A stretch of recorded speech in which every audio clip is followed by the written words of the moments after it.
Menjadi PhD itu seperti kita ulat bertransformasi menjadi kepompong dan menjadi kupu-kupu ya. Kalau S1 itu ulat, S2 itu kepompong, maka S3 itu semoga menjadi kupu-kupu. Memang kita harus bertapa lama, diam, berpuasa, tidak berbuat apa-apa, tapi semoga nanti setelah menjadi kupu-kupu ada lebih banyak kesempatan, ada lebih banyak kemungkinan-kemungkinan karena kita bisa terbang.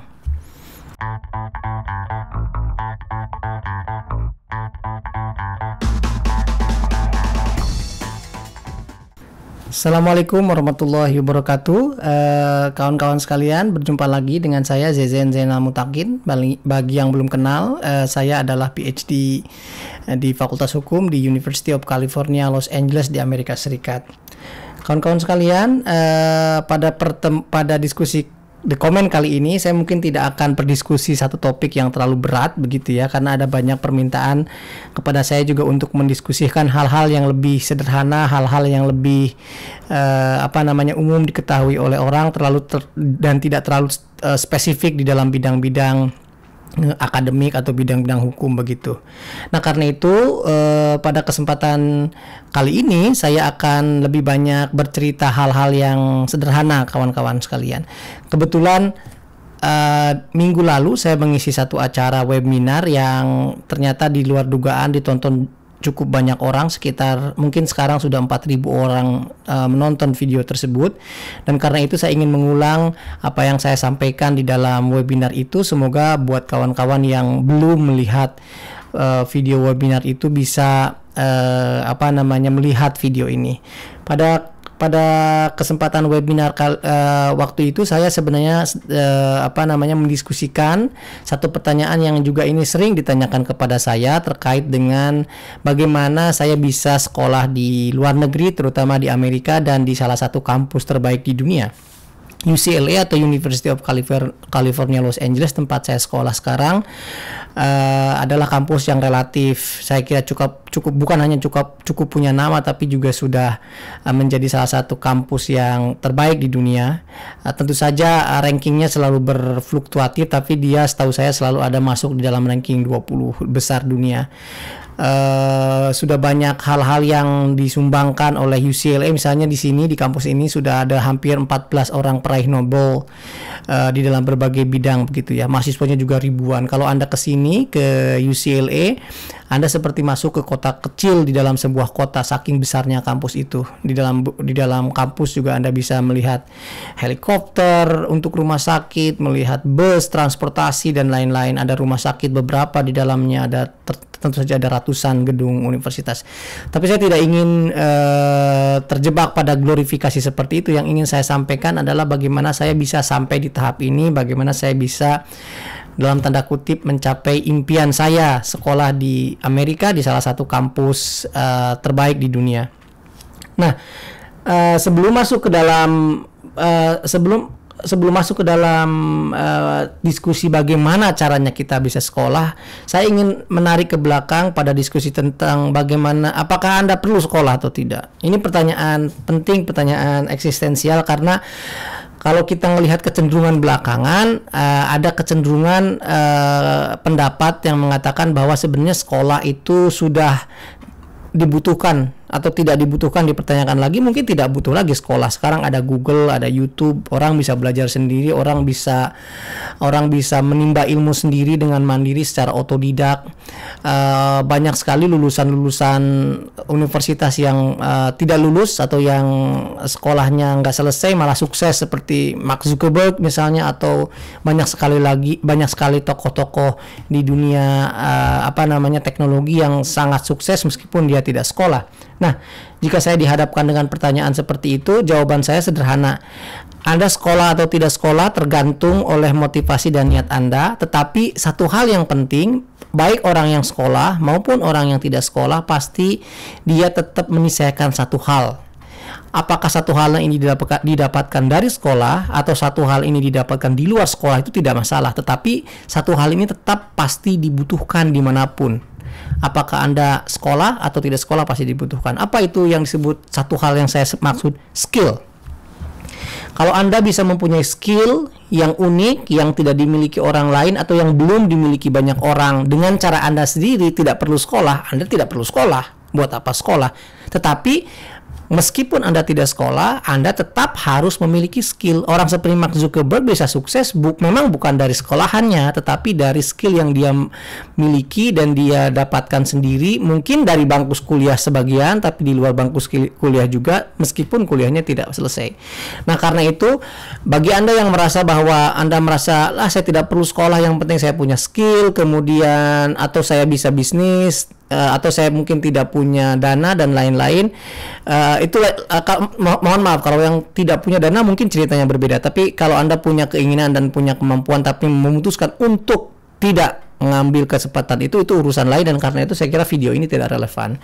Video ini mungkin hanya relevan untuk orang yang menjawab, ya saya kira saya butuh sekolah karena saya belum bisa mendapatkan skill itu secara mandiri dari keinginan saya yang kuat dan dari kemampuan saya mencari secara independen dari berbagai macam sumber daya. Karena itu video ini tidak relevan. Nah, kalau saya sendiri merasa bahwa sekolah itu menurut saya masih dibutuhkan, karena menurut saya bahkan orang-orang yang putus sekolah pun mendapatkan inspirasi awalnya, mendapatkan skill awalnya tetap dari sekolah. Meskipun nanti sekolahnya tidak selesai, itu urusan lain, tetapi setidaknya universitas membantu dia menunjukkan atau menuju kepada satu skill yang itu mungkin tidak akan didapatkan kalau orang itu tidak sama sekali duduk di bangku kuliah.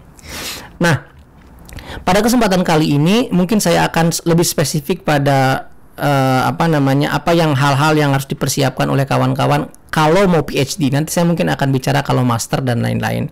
Ini PhD dulu karena kebetulan saya sekarang PhD di Amerika, jadi mungkin ini jauh lebih relevan daripada saya bicara master, karena pengalaman master saya sudah hampir 5 tahun yang lalu, waktu itu di Australia.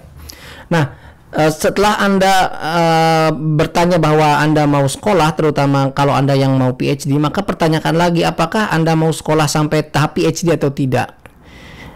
Jadi ini banyak sekali pertanyaan-pertanyaan yang harus Anda jawab sebelum Anda leading to what you have now, gitu ya. Sampai Anda mencapai atau menemui titik di mana Anda rasakan sekarang atau Anda capai sekarang. Kenapa penting saya pertanyakan? Karena kawan-kawan sekalian, bertanya apakah saya butuh PhD itu juga penting, terutama buat kawan-kawan yang sudah selesai di tahapan master. Kalau kawan-kawan sudah selesai master, misalnya di dalam bidang apapun, maka kita juga harus bertanya apakah PhD dibutuhkan untuk bidang keahlian saya. Dalam banyak hal, kadang-kadang PhD justru dianggap overqualified atau dianggap satu skill yang terlalu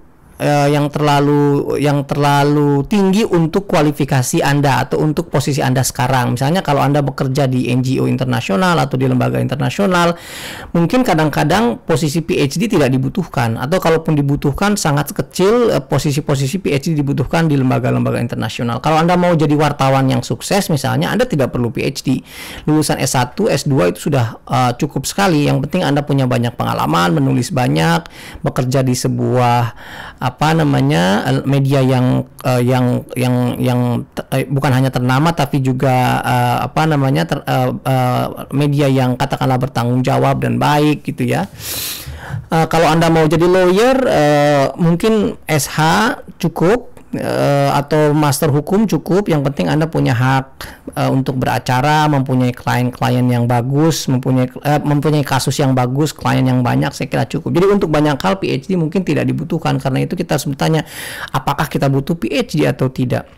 Nah, kalau Anda renungkan lagi lebih lanjut, PhD itu adalah satu proses pendidikan yang lama. Kalau di Amerika mungkin setidaknya Anda akan menempuh 5 tahun. Paling cepat, banyak kasus yang sampai 6 tahun, 7 tahun, ada juga yang 10 tahun, ada juga yang 15 tahun, banyak sekali. Tapi intinya PhD ini adalah masa yang lama, karena itu juga Anda harus bersiap dengan pertanyaan untuk menjawab pertanyaan apakah Anda akan siap untuk keluar dari zona nyaman. Kalau Anda siap dari keluar zona nyaman untuk sementara, saya kira mungkin Anda bisa relatif cukup solid keinginannya. Kenapa saya bilang zona nyaman? Karena kalau Anda PhD nanti berarti Anda harus melepaskan pekerjaan Anda untuk sementara yang biasanya Anda mendapatkan gaji rutin bulanan dari perusahaan Anda atau dari kantor Anda, mungkin Anda tidak akan mendapatkannya lagi. Anda juga mungkin karirnya akan sedikit tersendat karena 5 tahun itu waktu yang cukup lama. Kalau Anda berkarir di satu lembaga, di satu kantor, di satu organisasi, maka mungkin itu sudah mencapai posisi tertentu yang cukup prestisius juga gitu ya. Ini karena itu bertanya untuk PhD adalah bertanya untuk apa visi hidup kita ke depan. Kalau kita mau menjadi akademisi, mau menjadi advisor, mau menjadi intelektual, atau dalam bahasa saya mau mencapai hal-hal di luar tujuan-tujuan material, mungkin Anda butuh PhD. Karena buat saya PhD itu bukan hanya tujuan-tujuan material yang penting, tapi tujuan imaterial, pencapaian kepuasan pribadi, pencapaian akademik, dan lain-lain. Tapi lebih dari itu, PhD juga meniscayakan bukan hanya kematangan akademik, tapi juga kematangan sikap, attitude ya. PhD itu kan filosofi dokter, yang artinya kurang lebih doktor filsafat. Filsafat itu dari bahasa Yunani yang artinya filosofia, mencintai kebijakan, mencintai kebijaksanaan. Dan karena itu menjadi PhD bukan hanya semakin pintar, tapi menjadi semakin bijaksana, begitu ya. Nah, saya kira untuk kesempatan kali ini itu saja yang akan saya jawab. Nanti pada video berikutnya saya akan jawab 2-3 pertanyaan terkait dengan bagaimana persiapan kita menjadi PhD. Jadi sebelum Anda menonton video berikutnya, yakinkan dulu bahwa Anda mau PhD, bahwa saya ini mau PhD, saya siap melepaskan ketidaknyamanan saya sudah punya master, saya juga siap dengan karir break sementara, dan karena itu saya siap untuk menjadi PhD. Oh, satu lagi, saya lupa ini, mohon maaf. Kalau Anda mau PhD, jangan lupa juga, terutama buat kawan-kawan yang sudah berkeluarga, pikirkan nasib keluarga. Apakah keluarga itu akan menyetujui keinginan Anda atau tidak? Karena misalnya, wah, istri kalau biasa dapat gaji 30 juta sebulan, tiba-tiba PhD tidak akan mendapatkan lagi kenyamanan-kenyamanan itu. Jadi terutama buat yang berkeluarga, penting berbicara dengan keluarga. Kalau Anda sudah yakinkan juga keluarga bahwa ini adalah jalan yang akan ditempuh, jalan yang mungkin baik dalam jangka panjang, meskipun dalam jangka pendek ada break, Anda harus keluar dari zona ketidaknyamanan. Kalau saya sendiri, saya selalu bilang kepada istri, terutama karena anak-anak masih kecil, bahwa menjadi PhD itu seperti kita ulat bertransformasi menjadi kepompong dan menjadi kupu-kupu ya.